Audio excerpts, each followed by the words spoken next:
অজ্ঞাত পরিচিত এক বৃদ্ধের মৃতদেহ উদ্ধার ঘিরে চাঞ্চল্য মাথাভাঙা 2 নং ব্লকের নিশিগঞ্জ সংলগ্ন খোকাবাড়ি এলাকায়। এই এলাকা থেকে উদ্ধার হয় অজ্ঞাত পরিচিত এক বৃদ্ধের মৃতদেহ ময়নাতদন্তে পাঠিয়ে গোটা ঘটনার তদন্ত শুরু করেছে নিশিগঞ্জ ফাঁড়ির পুলিশ। স্থানীয় পুলিশ সূত্রে জানা গেছে, শনিবার বিকেলে খোকাবাড়ি সংলগ্ন এলাকায় চাষের জমির ধারে একটি ঝোপের মধ্যে এক অজ্ঞাত পরিচিত বৃদ্ধের মৃতদেহ দেখতে পান স্থানীয়রা। খবর দেওয়া হয় নিশিগঞ্জ পুলিশ ফাঁড়িতে। খবর পেয়ে নিশিগঞ্জ ফাঁড়ির পুলিশ ঘটনাস্থলে পৌঁছে এই বৃদ্ধের মৃতদেহ উদ্ধার করে ময়নাতদন্তের জন্য মাথাভাঙা মর্গে পাঠায়। পুলিশ জানিয়েছে, অজ্ঞাত পরিচয় বৃদ্ধের মৃতদেহ উদ্ধারের পর তার পরিচয় জানা সহ গোটা ঘটনার তদন্ত চলছে।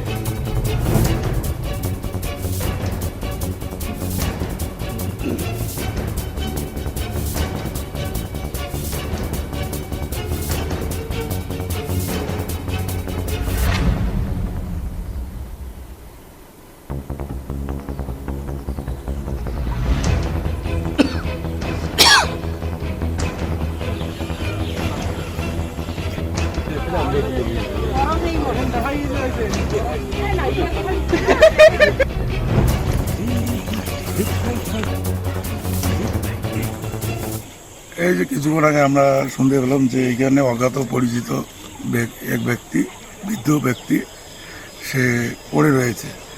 তা সবাই লোকজন বলেছে মারা গিয়েছে নাকি।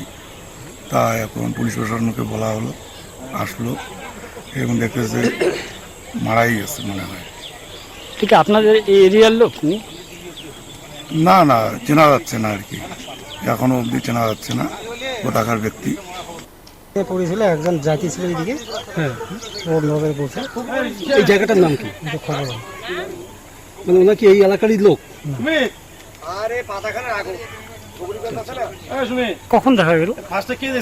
আধা ঘন্টা আগে।